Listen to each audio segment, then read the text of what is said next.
a síndrome de Laffoia. Esse é o tema que a gente tem percorrido já há algumas semanas, discutido sobre ele. Síndrome de Laffoia, superando os problemas típicos do estresse do final do ano. O que vem a ser essa síndrome?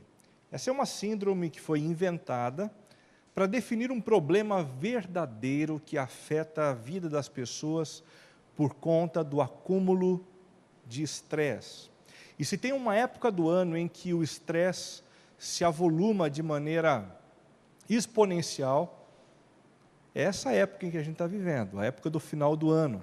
A gente vai chegando em novembro, dezembro, a sobrecarga de responsabilidades no trabalho, a sobrecarga de responsabilidades dentro de casa, no que diz respeito à nossa vida financeira, é potencializada. E com isso a gente sofre.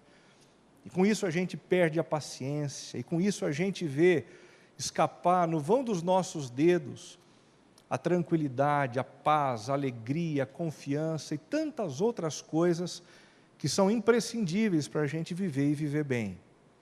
Muito embora o estresse possa ser considerado uma condição do mundo contemporâneo, no final do ano ele aumenta consideravelmente. Eu tenho citado para vocês já há 2 semanas uma estatística da ISMA Brasil, que é uma organização mundial que trabalha com essa questão do estresse, e eles informam um número bastante interessante. O estresse aumenta, nessa época de final do ano, cerca de 75%. Talvez seja por isso que alguns de nós perdemos a cabeça nessa época e acabamos nos comportando de maneira tão esquisita, tão estranha, e acabamos tomando decisões que às vezes são contrárias a tudo que a gente entende como fruto de bom senso. O estresse foi mostrado nas telas do cinema de diversas formas, de diversas maneiras. Mas a melhor delas, na minha opinião, é através desse filme chamado Um Dia de Fúria. Não sei quantos de vocês se lembram desse filme. É um filme que foi protagonizado pelo Michael Douglas. Ele conta a história de William Foster, um homem divorciado, que vivia longe da filha e que, em meio à crise econômica do início dos anos 90, recebeu a avassaladora notícia de que havia sido despedido.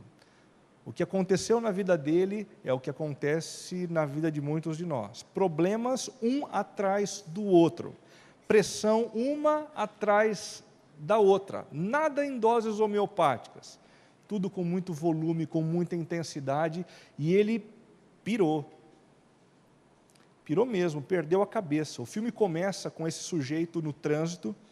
E ele começa a ficar nervoso de ouvir as buzinadas, o desespero das pessoas, a rua repleta de carros, tudo parado, aquele trânsito maluco, e ele então, num surto, sai correndo do carro, abandona o carro dele ali, e ele decide procurar a sua filha, porque ele queria ter um momento com a pessoa a quem ele mais amava. Uma outra cena muito interessante é quando ele para numa cafeteria, e ele diz assim: eu queria muito tomar um café da manhã, eu quero esse café, um pão assim. Aí o sujeito diz para ele: sinto muito, nós já encerramos para o café da manhã, só estamos servindo o almoço. Ele olha para a atendente e diz assim: mas que horas encerra o café? E o atendente disse: às 11 horas. E ele olha para o relógio e são 11h03. E ele olha para o atendente e diz: que horas vocês encerram o café? 11 horas, nós já encerramos. E aquele negócio começa a consumir o sujeito, e ele puxa uma metralhadora, coloca na cabeça do atendente e diz: que horas você disse que encerra o café da manhã? O sujeito diz assim: não encerra. Com uma metralhadora na cabeça, nada encerra, o que você quer? Aí todo mundo sai preparando o que ele quer, o pessoal que está sentado nas mesas vai para debaixo da mesa com medo de ter tiroteio, e ele não tem muita habilidade com a arma, e de repente ele começa a dar tiro, o pessoal grita, ele diz: não pessoal, fica tranquilo, eu só me perdi aqui com o gatilho. Aí o pessoal, assim, é um filme que mostra com muita clareza assim, e bom humor o que acontece com muitos de nós quando vivemos sob pressão. Dá vontade de dar tiro em alguém, dá vontade de passar por cima de um monte de gente que parece ser intolerante, intransigente. A gente não se conhece muito nessa época do ano, né? Nós já conversamos sobre lá se foi a paciência, já conversamos sobre lá se foi a disposição. Nos próximos 2 domingos nós vamos conversar sobre lá se foi a tranquilidade e depois lá se foi a alegria. E hoje a gente vai conversar sobre lá se foi a confiança. Lá se foi a confiança. A confiança é um dos elementos mais importantes para o nosso desenvolvimento pessoal, para o enfrentamento de algumas situações. A gente pode afirmar que a confiança ou a autoconfiança potencializa as oportunidades profissionais. Hoje à tarde eu lia um site que falava a respeito disso, onde o pessoal dos recursos humanos mencionava que eles procuram pessoas confiantes, porque vale a pena você colocar uma responsabilidade grande nas mãos de alguém que tem confiança nos seus dons, nas suas habilidades. Pessoas confiantes acabam atraindo gente que trabalha, acabam mobilizando melhor a equipe. A autoconfiança também é muito importante porque ela potencializa o equilíbrio econômico-financeiro. Pessoas sem confiança começam a fazer investimentos malucos, em momentos indevidos, e muitas vezes se perdem nas suas finanças, porque querem ajustar um conteúdo interno de baixa autoestima, de insegurança, comprando, adquirindo. Isso muitas vezes faz com que as pessoas se arrebentem. A importância da autoconfiança também, porque ela potencializa a dinâmica dos relacionamentos.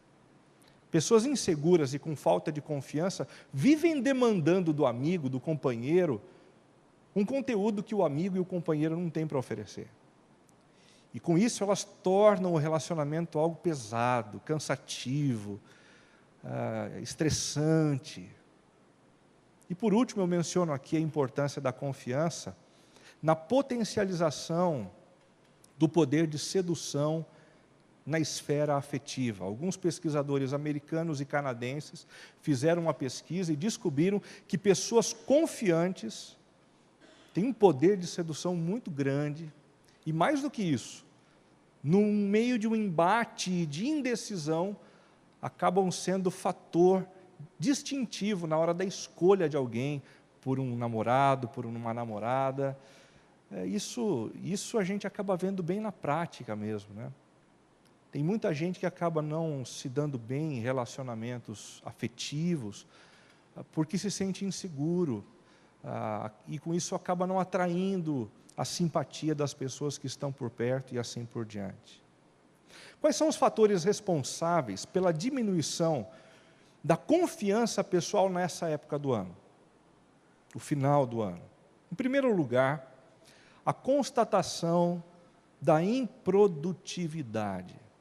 Muitos de nós chegamos nessa época do ano e somos tentados a olhar para trás e nos sentimos um pouco constrangidos, porque o ano passou e a gente não conseguiu produzir o que a gente gostaria.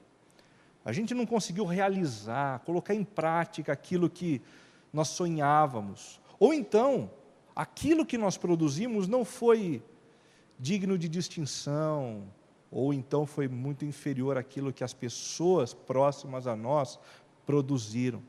Isso gera um sentimento ruim, isso acaba minando a confiança que a gente tem em nós mesmos. Em segundo lugar, a recordação do fracasso. Ao longo do ano, todos nós fracassamos em algumas iniciativas, em alguns relacionamentos, mas é no final do ano que a lembrança dessas coisas ganha um colorido todo especial. Então a gente vai sendo minado na confiança por conta disso também. O sentimento de culpa por ter dito o que não deveria ter sido dito, por ter feito o que não deveríamos ter feito, Esse sentimento de culpa abala a nossa confiança, nós nos intimidamos em situações parecidas. E o senso de rejeição. Eu lembro de ter ouvido de um amigo com quem eu trabalhava, algo que eu nunca mais vou esquecer. Ele disse assim: Renato, eu sou admirado pelas pessoas, Renato, mas as pessoas amam você. Porque eu tenho uma característica mais relacional e ele tinha uma característica mais tarefa orientada, mas ele era um empreendedor, e ele se ressentia de perceber isso no ar. Talvez no começo do ano isso não fosse uma preocupação, mas no final do ano esses sentimentos vêm à tona, né? De que não somos amados como a gente gostaria, de que não somos queridos como esperávamos, de que não recebemos telefonemas que seriam tão importantes para a gente em determinadas situações, em determinadas circunstâncias. Quais são as consequências da diminuição significativa da autoconfiança? Deixa eu destacar algumas para vocês. Em primeiro lugar, a tendência de se tornar refém da opinião e aprovação dos outros. Perdi a confiança em mim. Eu já não corro atrás daquilo que me encanta, eu já não corro atrás daquilo que me apetece, mas atrás daquilo que faz com que as pessoas me admirem, gostem de mim e de alguma forma me façam sentir notado. Em segundo lugar, a tendência de buscar segurança nas próprias zonas de conforto. Quem perde a confiança deixa de ousar. Quem perde a confiança deixa de criar. Já não se aventura tanto. E vive procurando as zonas de conforto, os lugares conhecidos, os relacionamentos já estabelecidos com sucesso. Não avança tanto, com medo de ter fracasso. A tendência de projetar culpas nas pessoas que vivem ao redor é uma outra consequência. Pessoas muito inseguras, que perderam a confiança, não assimilam bem os seus próprios erros e vivem culpando quem está por perto, transferindo esse sentimento de culpa para as outras pessoas. Por isso é difícil de conviver com pessoas que têm uma baixa autoestima, com uma baixa percepção de confiança pessoal. A tendência de encarar grandes oportunidades como riscos evidentes. Já percebeu algumas pessoas próximas a você tendo uma oportunidade que você gostaria de ter? E o sujeito reclama, o sujeito se intimida, coloca 1001 motivos para dizer não e não avançar. O afastamento de pessoas corajosas e regularmente autoconfiantes. E por que as pessoas que não têm confiança se afastam de quem tem? Porque essas pessoas acabam funcionando como um verdadeiro espelho. E elas revelam algo sobre mim que eu não gostaria de perceber. Revelam áreas que são frágeis em mim, que deveriam ser trabalhadas, mas eu não estou afim, eu não quero mexer nesse vespeiro, não pelo menos nesse momento. E por último, a vinculação com pessoas complicadas, relutantes, críticas e inseguras. Você já notou que tem gente que vive se enroscando com gente complicada? Nas amizades, só se enrosca com gente complicada. Na hora de procurar um relacionamento afetivo, só se enrosca com gente complicada. Por quê? Perda da confiança pessoal, perda do valor pessoal. Então, pessoas assim só conseguem se associar com gente difícil, com gente que não mereceria admiração, gente relutante, gente crítica, gente azeda, gente insegura. Mas, Renato, essa história de conversar sobre autoconfiança não é algo que concorre contra a confiança que nós devemos depositar em Deus. Eu acredito que existem duas respostas para essa boa pergunta. A primeira delas é, em alguns casos, sim. Em alguns casos, a autoconfiança concorre sim contra a confiança que nós devemos colocar em Deus. E quando isso acontece? Isso acontece quando eu superestimo as minhas potencialidades, as minhas virtudes, a minha maturidade, a minha inteligência, e passo a viver como se tudo dependesse de mim. Existem inúmeras pessoas que fazem assim. Elas se sentem confiantes demais. Em alguns momentos beiram a arrogância, se sentem vaidosas de si mesmo, não se amedrontam com absolutamente nada. Até que Deus dê um passo para mover essa história e revelar um conteúdo que não podia ser percebido antes. Deus faz questão de procurar pessoas assim, para chacoalhar o coreto, para puxar o tapete, a fim de trazer à tona esse problema terrível que é uma vida orientada pelas minhas próprias capacidades. Nós não temos todos os nossos recursos. Nós não temos todos os dons, nós não temos todas as habilidades. E é por isso que Deus criou pessoas diferentes. As nossas esposas têm características que nós maridos não temos. Os maridos têm algumas virtudes que as esposas não possuem. E é por isso que nós precisamos de ambos. Os nossos amigos possuem características, virtudes que nós não temos. E na convivência com eles a gente se harmoniza, a gente potencializa, cresce, em meio a uma relação de cumplicidade, de mutualidade. Mas as nossas virtudes não se encerram no plano horizontal também. Em alguns momentos nós precisamos de Deus, e somente a intervenção dele pode resolver a situação. Quando a gente abre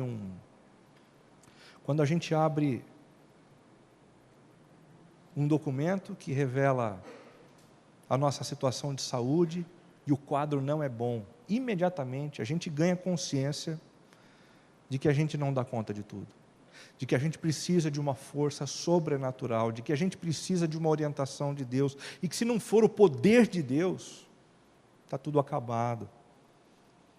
Em alguns momentos, na própria vida conjugal, quando a gente olha para a relação e percebe aonde ela foi parar, a convicção é, não vai dar pé, eu não tenho como sair desse imbróglio, eu não tenho como resolver essa situação, eu não tenho recursos. Alguns executivos, homens de negócio, acostumados a resolverem coisas enormes no ambiente profissional, se sentem assim quando tem um problema sério com os filhos. Um dos filhos começa a usar drogas, um dos filhos começa a fazer opções completamente contrárias a tudo que foi ensinado dentro de casa. É exatamente nessas horas que a gente percebe que superestimar as nossas potencialidades é um erro, é um equívoco. E viver como se tudo dependesse de mim pode ser uma postura fatal. Mas em alguns casos não é concorrente, não. A autoconfiança não concorre contra a confiança em Deus. E quando isso acontece? Quando reconheço a suficiência do poder de Deus e passo a viver em absoluta dependência dEle. Há a possibilidade de sermos pessoas absolutamente autoconfiantes. E isso não ser algo ruim. Isso acontece quando a gente tem noção de quem servimos, do poder do Deus a quem nós servimos, e passamos a viver em absoluta dependência do poder e da direção dEle. Deixa eu dar alguns exemplos para vocês. Em Juízes capítulo 6, de 13 a 14, nós temos um episódio interessante. Ah, Senhor, Gideão respondeu, Se o Senhor está conosco, por que aconteceu tudo isso? O Senhor nos abandonou e nos entregou nas mãos de Midian. O Senhor se voltou para ele e disse: com a força que você tem, vá libertar Israel. Aqui o próprio Senhor reconhece que eles possuíam recursos que foram dados por ele, recursos que foram acumulados ao longo da história, como fruto do estudo, da perseverança, dos relacionamentos, dos conselhos. Com a força que você tem, vá libertar Israel. Um outro exemplo a gente encontra em 1 Timóteo 4,12, quando o apóstolo Paulo diz assim: ninguém o despreze, Timóteo, pelo fato de você ser jovem, mas seja um exemplo para os fiéis na palavra, no procedimento, no amor, na fé e na pureza. A sensação que a gente tem é que, por alguma razão, Timóteo acabou sentindo o peso da idade na hora de pastorear a igreja de Éfeso. E então Paulo percebe isso e procura incentivar a autoconfiança. Não permita que a juventude te intimide. Não permita. 1 João 2, 12 e 13. Filhinhos, eu lhes escrevo porque os seus pecados foram perdoados, graças ao nome de Jesus. Pais, eu lhes escrevo porque vocês conhecem aquele que é desde o princípio. Jovens, eu lhes escrevo porque venceram o maligno. Essa frase sempre me incomodou. João escrevendo aos jovens cristãos e dizendo: vocês têm vencido o maligno. O que ele quer dizer com isso? Que os jovens conseguiram a proeza de anular toda e qualquer influência do maligno sobre suas vidas? Não, o que ele queria era incentivar a luta que foi iniciada por eles. Não desistam, tenham confiança. Vocês têm vencido até aqui, vocês podem continuar vencendo as tentações. Tenham confiança, tenham confiança. Mas é exatamente através do texto de Atos 27 que eu acredito que a gente consegue encontrar algumas pistas importantes sobre como manter a confiança em meio a um estresse muito agudo, em meio àquela sensação de que a gente perdeu o controle, em meio à sensação de que a gente perdeu, de que a gente pode perder a esperança. Quais são as dicas, quais são as orientações de Deus? Versículo 1 diz assim: quando ficou decidido que navegaríamos para a Itália, puxa vida, estresse, que estresse é esse? A história começa com uma navegação para a Itália. Não tem estresse em quem faz uma viagem para a Itália, não é verdade? O problema é que essa não é uma viagem de turismo. Essa é uma viagem num contexto bastante diferente. Paulo e alguns outros presos foram entregues a um centurião chamado Júlio, que pertencia ao regimento imperial. Embarcamos no navio de Adramítio, que estava de partida para alguns lugares da província da Ásia, e saímos ao mar. Navegamos vagarosamente por muitos dias e tivemos dificuldade para chegar a Quinido, não sendo possível prosseguir em nossa rota devido aos ventos contrários.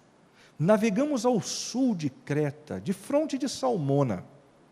Custeamos a ilha com dificuldade e chegamos a um lugar chamado Bons Portos, perto da cidade de Lazéia. Tínhamos perdido muito tempo e agora a navegação se tornara perigosa. Por isso Paulo os advertiu: senhores, vejo que a nossa viagem será desastrosa e acarretará grande prejuízo para o navio, para a carga e também para a nossa vida.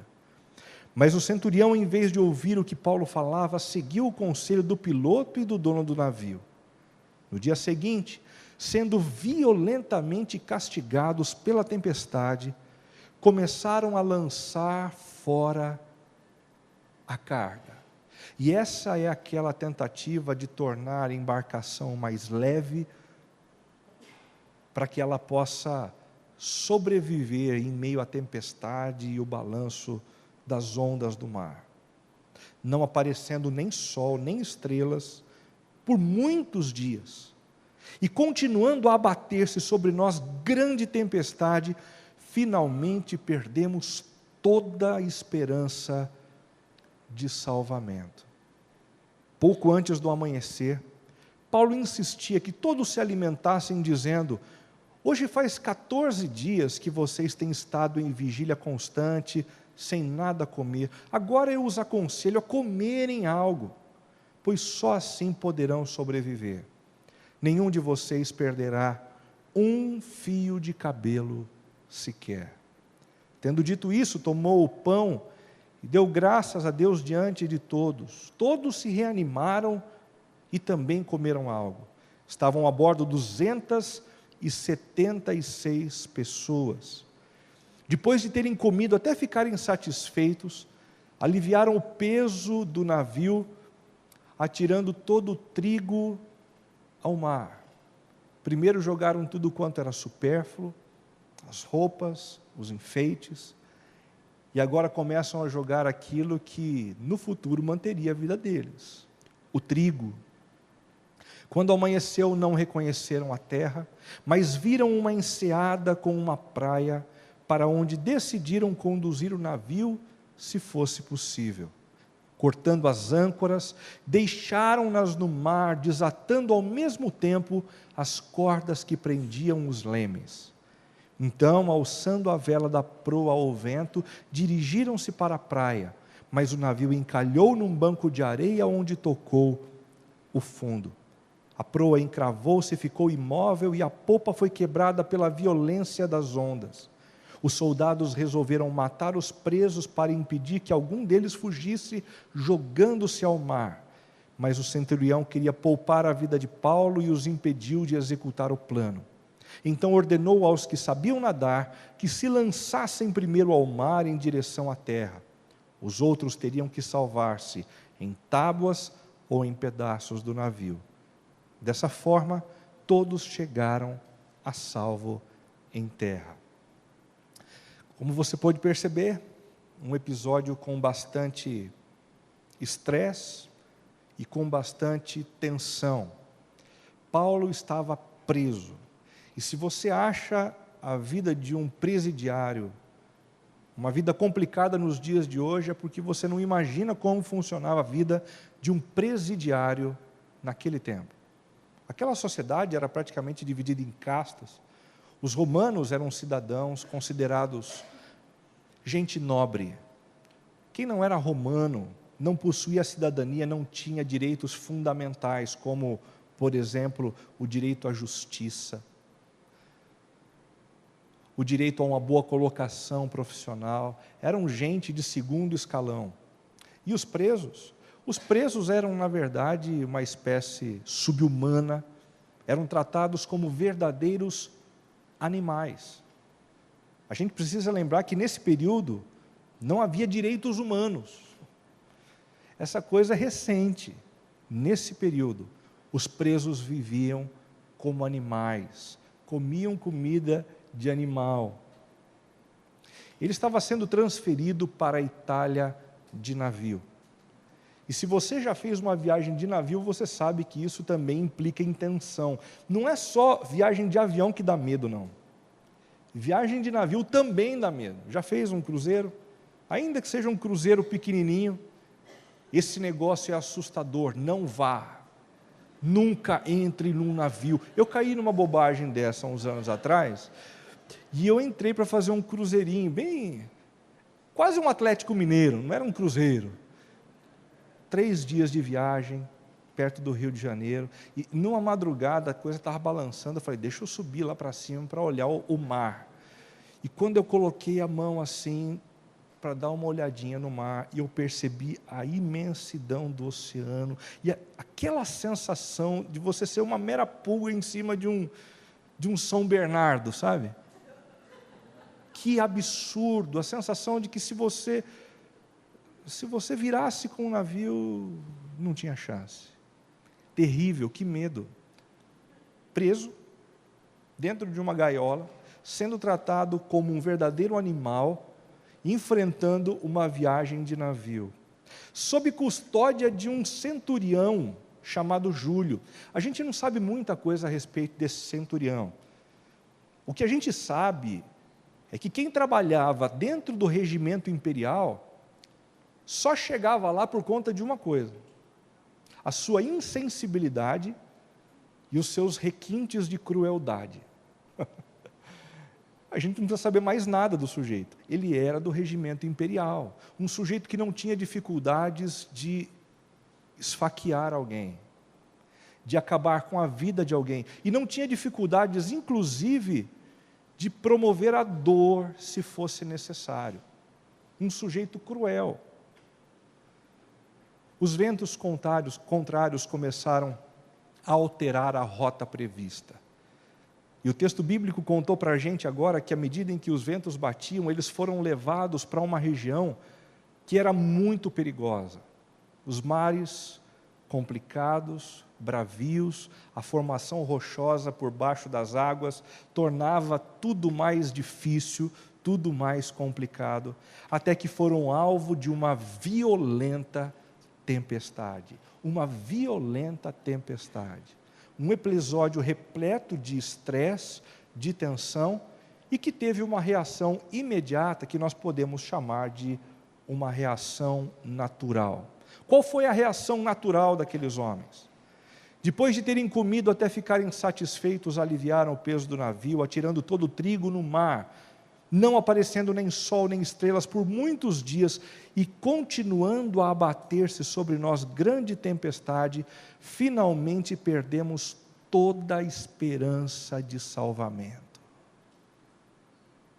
Sempre que eu leio esse último versículo, eu me lembro de um filme chamado Mar em Fúria. Lembram?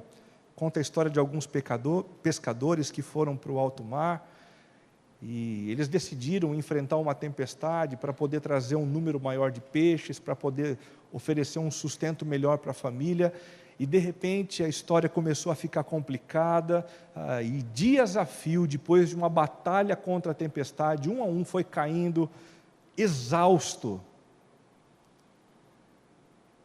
no barco, e quando todos caíram, eles começaram a cruzar os olhares, como quem diz: acabou. A gente não vai dar conta. Essa é a reação, não apenas de pescadores, mas é a reação que alguns maridos e algumas esposas têm depois de algum tempo de discussão dentro de casa. Um olha para o outro, com aquela sensação de: a gente não vai dar conta. Por mais que a gente continue tentando, por mais que a gente continue pedindo ajuda, por mais que a gente ore e clama a Deus, a gente não vai dar conta. A gente não vai conseguir sair dessa vivos, a gente não vai conseguir sair dessa juntos. Essa é a sensação que alguns empresários têm tido hoje em dia, no meio de uma recessão terrível, que parece que passou, porque o governo mudou, mas continua a pleno vapor. As pessoas não compram, a dificuldade de fechar negócios, a responsabilidade de ter que arcar com os custos dos funcionários, e alguns sócios, sem mencionar o problema, só trocam alguns olhares, transmitindo a sensação de desconfiança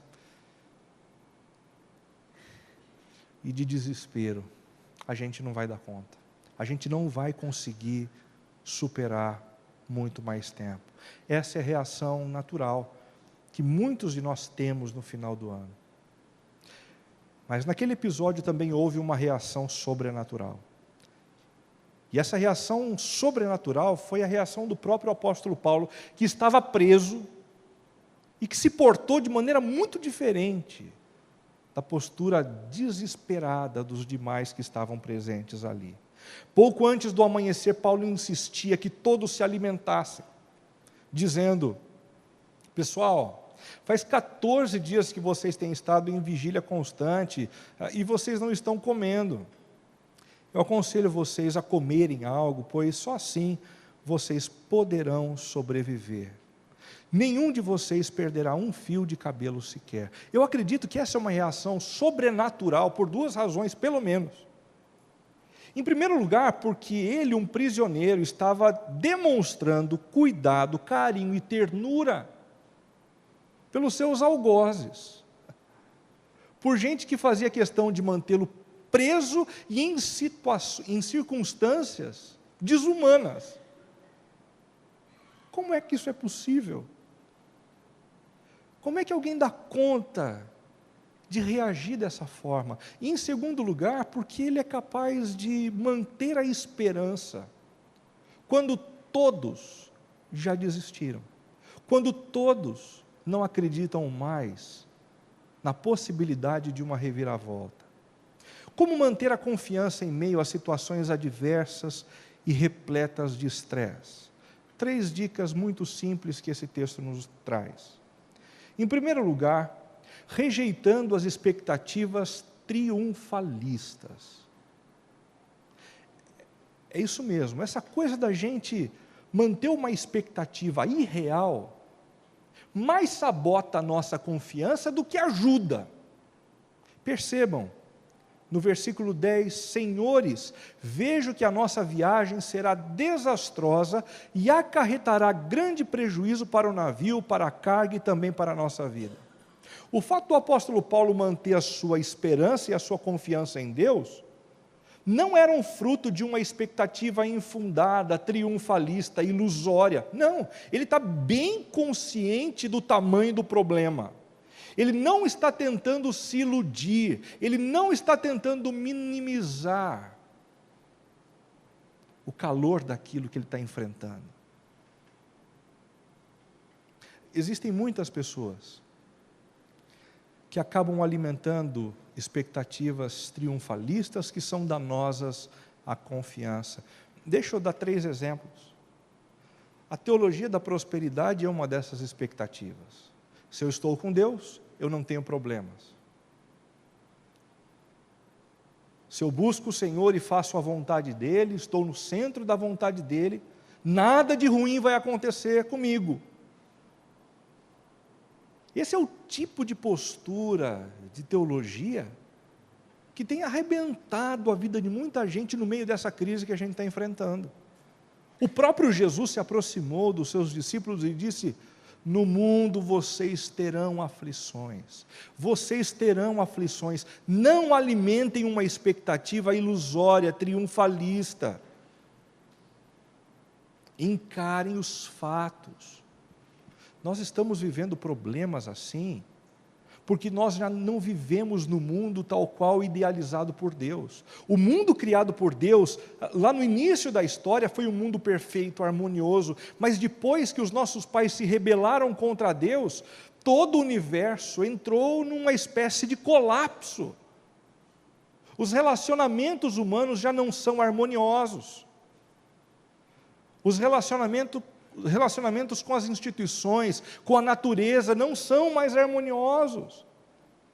É por isso que a gente sofre, é por isso que a gente padece.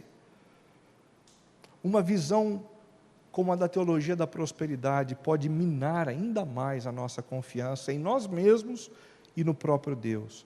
Em segundo lugar, a expectativa da concordância libertadora. Eu não sei se vocês já ouviram falar a respeito disso, mas se não ouviram é bom a gente conversar aqui, porque esse negócio anda crescendo o tempo todo.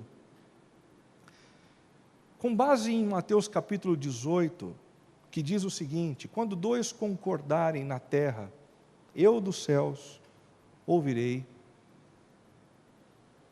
e concordarei com vocês também.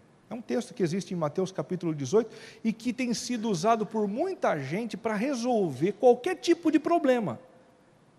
Então, se tem alguém doente, eu concordo, você concorda, Deus, então nós concordamos. Delibera dos céus a cura para essa pessoa.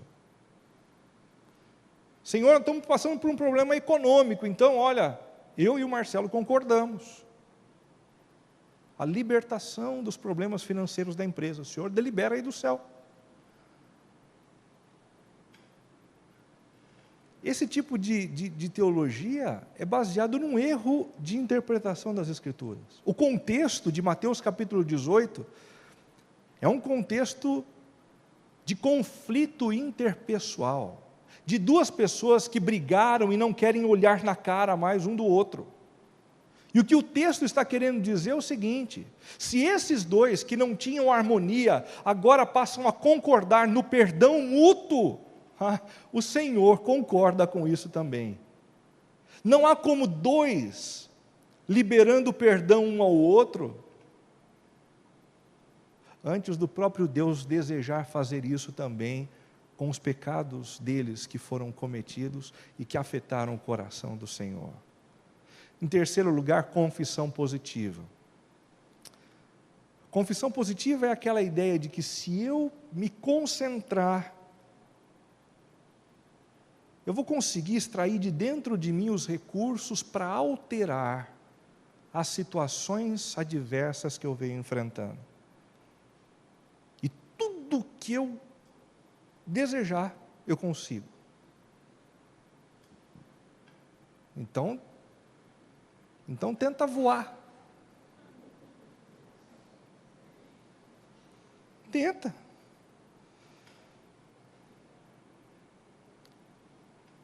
É a tentativa, mais uma vez, da gente supervalorizar as nossas virtudes, o nosso poder e a nossa força. Existem momentos em que a gente não dá conta. Os nossos recursos são limitados. E então a gente precisa clamar pela intervenção de Deus. Então Ele vem, nos ajuda, nos socorre e faz por nós aquilo que a gente não tem condições de fazer. A segunda dica do texto é enfrentando a ditadura das circunstâncias. Primeiro eu preciso rejeitar uma expectativa triunfalista. Em segundo lugar, eu preciso enfrentar a ditadura das circunstâncias. O que é a ditadura das circunstâncias? É essa tendência da gente só ficar preso àquilo que a gente consegue ver. E quando é tempestade, a gente fixa os olhos na tempestade. Quando é problema, a gente fixa os olhos no problema. E a gente não consegue enxergar para além daquilo que os olhos veem. Versículo 33 diz: pouco antes do amanhecer, quando ainda era noite, quando eles ainda estavam no período mais complicado da tempestade, porque não existe período mais complicado do que enfrentar a tempestade do que de noite. De dia já é complicado, à noite então, pior ainda. Pouco antes do amanhecer, Paulo insistia que todos se alimentassem, dizendo: hoje faz 14 dias que vocês têm estado em vigília constante, sem nada comer. Nós precisamos enfrentar a ditadura das circunstâncias sendo proativos. Existem coisas que nós não podemos fazer, mas existem coisas que estão diante do nosso alcance. O que pode ser feito para tentar trabalhar a questão conjugal que vai se perdendo? O que pode ser feito para que eu possa tentar resgatar a vida do meu filho? O que pode ser feito para eu tentar sobreviver, sem complicar mais ainda a minha vida no meio dessa crise financeira? O que Deus espera de mim? Proatividade, mesmo antes de qualquer circunstância favorável me motivar. Em alguns momentos somos nós que precisamos criar essas circunstâncias favoráveis, com proatividade, com diligência, com excelência. Em segundo lugar, ampliando a visão. Eu enfrento a ditadura das circunstâncias enxergando a coisa de maneira mais ampla. Você imagina só, 14 dias os caras lá brigando contra a tempestade, e joga a coisa para o mar, e joga a sogra para o mar, e joga não quem mais para o mar. Aí, de repente, o apóstolo Paulo enxerga a coisa de maneira mais ampla. Pessoal, se vocês não se alimentarem, vocês vão morrer antes da tempestade levar vocês para o fundo do mar. Vocês já deram conta disso? Ei, come um pedaço desse pão que vocês jogaram aqui para mim. Se vocês não se alimentarem, vocês vão morrer antes. Tem gente que no meio da crise para de comer. Tem gente que no meio da crise come demais. Tem gente que no meio da crise não dorme.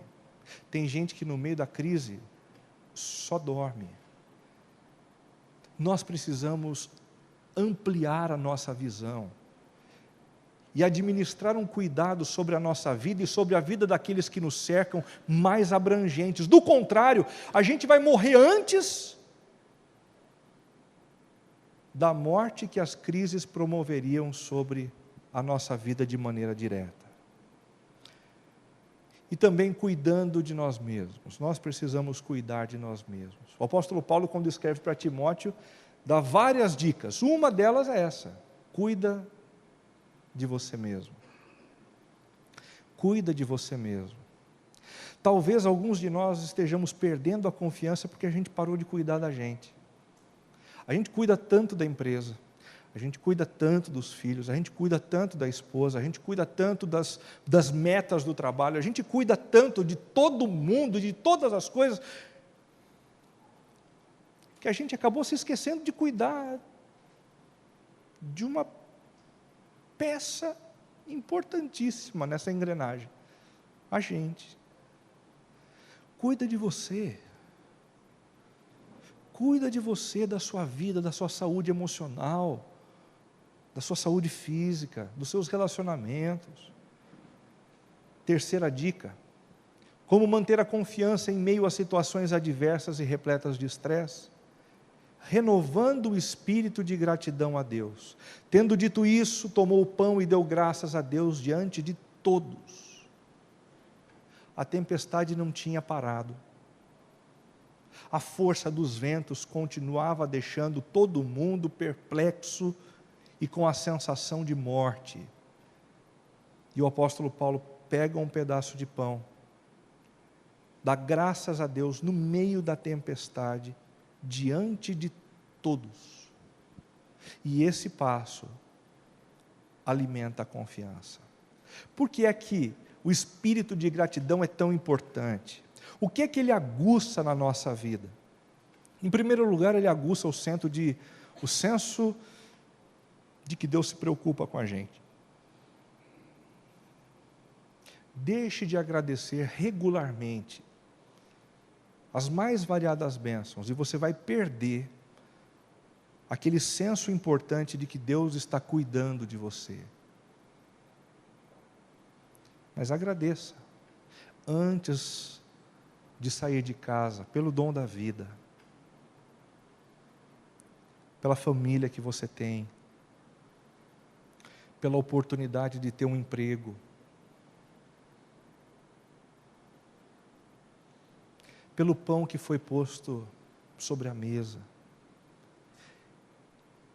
E essa disciplina de gratidão vai semear no seu coração o senso de que Deus se preocupa com você. O senso também de que Deus é um Deus provedor.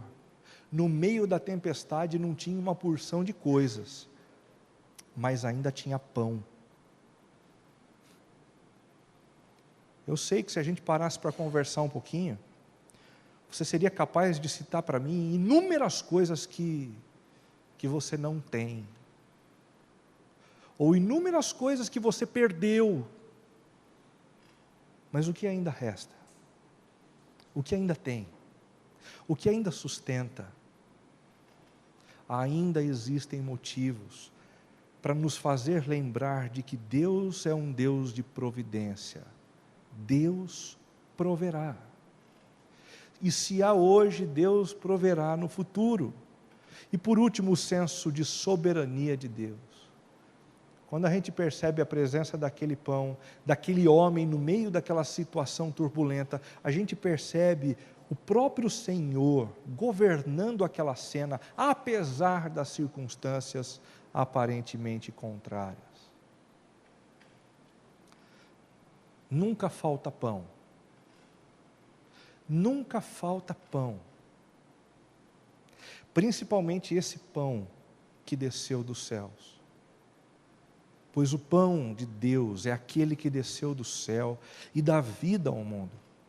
Disseram eles: Senhor, dá-nos sempre desse pão. Então Jesus declarou: eu sou o pão da vida. Aquele que vem a mim nunca terá fome. Aquele que crê em mim nunca terá sede. Nunca faltará pão. O pão que desceu dos céus. O Deus providente. O Deus que cuida e é zeloso não vai faltar. Que a nossa confiança esteja pautada nesse Jesus que não falta. E que os nossos olhos consigam extrapolar as circunstâncias que tentam nos escravizar. Enquanto há pão, há esperança. Enquanto há Jesus, há um futuro a ser percebido. Um futuro novo e bonito, repleto de paz e de tranquilidade. Vamos fechar os nossos olhos.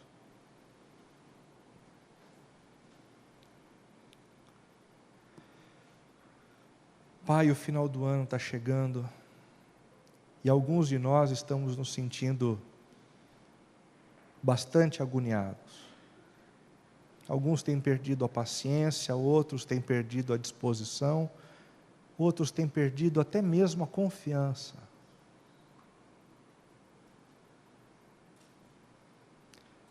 Que o Senhor nos ajude, ó Deus, a enfrentar essa situação, fortalecendo-nos interiormente de tal forma a continuarmos crendo e esperando em coisas melhores, porque o Senhor está no controle de tudo. Não permita, Pai, que ninguém aqui, e nenhuma família representada aqui, Senhor, se prostre e não se levante de novo. Se existem casamentos aqui desesperançosos, que o Senhor resgate a confiança e faça um milagre completo.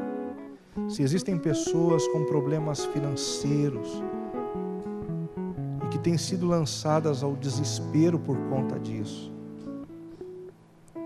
traz ao coração deles a paz que excede ao entendimento, Senhor, e a coragem para enfrentarem essa situação com proatividade, diligência e com fé. Nós oramos assim, certos de que o trabalho é todo teu, todo teu. Em nome de Jesus. Amém.